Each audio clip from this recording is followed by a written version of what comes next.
Okay, picture this. You've just finished a movie and you do that thing we all do. You pull out your phone.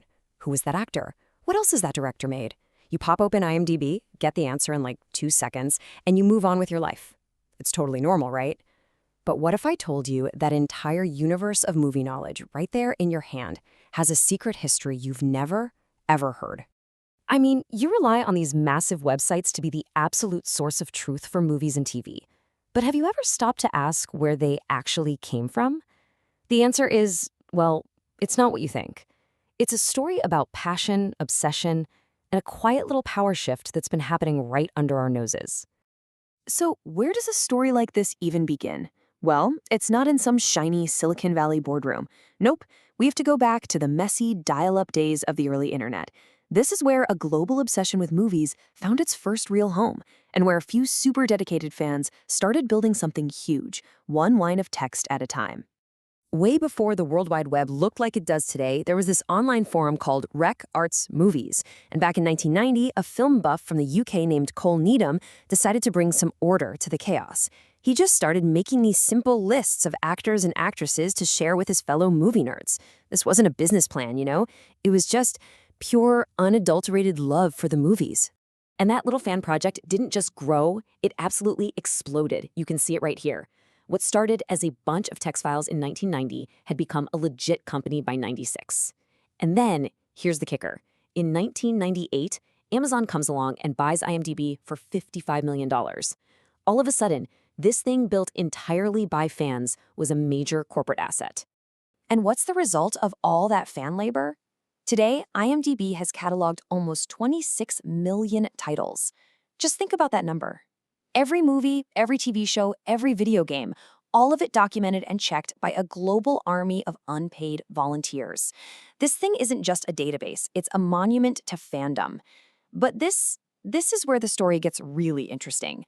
See, this fanatical need to document everything didn't stop with just listing who was in what. It evolved. It became way more detailed, way more obsessive. It turned into a kind of expert analysis that honestly rivals and a lot of the time surpasses what the professionals do. Just take a look at a site like MovieMistakes.com. It's another project born from pure fan obsession. The founder started it as a hobby after he spotted some mistakes in Jurassic Park, and today it logs over 160,000 mistakes. This isn't just someone casually watching a movie. This is like frame-by-frame forensic analysis. And this is where it really goes from a fun hobby to something that looks a lot like professional work. Fans are tracking every little detail. You know, a glass that magically refills itself between shots. They're catching historical errors, spotting boom mics that dip into the frame, and breaking down plot holes with the kind of rigor you'd expect from a script supervisor. They've essentially become the ultimate unpaid quality control team for the entire film industry. And that leads to the big reveal. So what we have is this massive global network of fans documenting every single thing about their favorite movies and shows. You'd probably think it's just for other fans to argue about online, right? Well, you'd be wrong. This incredible resource has a secret, very professional audience: Hollywood itself. Now, to really get why this is happening, we need to understand a key idea: paratext. It's basically everything that surrounds a story: the trailers, posters, reviews, and yep, the fan wikis. Think of it like the instruction manual for a fictional universe. And it turns out, the fan-made manual is now pretty much the official one. And boom, here's the proof. When Simon Pegg was co-writing Star Trek Beyond, a blockbuster movie with a budget in the hundreds of millions, where do you think he went to make sure he didn't mess up 50 years of Star Trek history? Not some dusty internal studio archive. He went straight to Memory Alpha, the fan-run Star Trek wiki. He literally called it their resource, a beautiful support network. Just let that sink in. The fans weren't just watching the story anymore. They were a vital part of its creation. And it's definitely not just Star Trek. The scale of this fan-built knowledge is just staggering. I mean, look at this. The Marvel Wiki has over 200,000 pages covering almost 80 years of history. Wikipedia, for Star Wars, is pushing 150,000 pages. It would be literally impossible for any one person or studio to keep all of this straight. But the fans, working together, have built archives that are more complete than anything the actual creators own.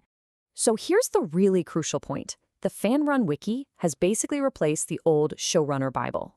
Those old school Bibles were these static documents, made once, that got outdated super fast. But a wiki? A wiki is a living, breathing thing. It's constantly being updated and corrected by thousands of experts around the world. In today's world, the fan wiki isn't just an option. It's become the superior tool. Okay, so this brings us to a really complicated and honestly fascinating question. If Hollywood is now leaning on all this fan labor to make its multi-billion-dollar franchises, what does that actually mean for the fans who are doing all the work for free? There's actually a term for this: immaterial labor. It's a fancy way of saying you're creating real economic value, not by making a physical thing, but by organizing information, building a community, and curating knowledge.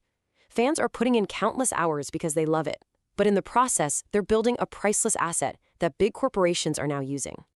Let's circle back to that Star Trek Beyond example one more time. Simon Pegg was totally open about how much the fan wiki helped him. But when the credits rolled on that massive movie, there was no mention of Memory Alpha.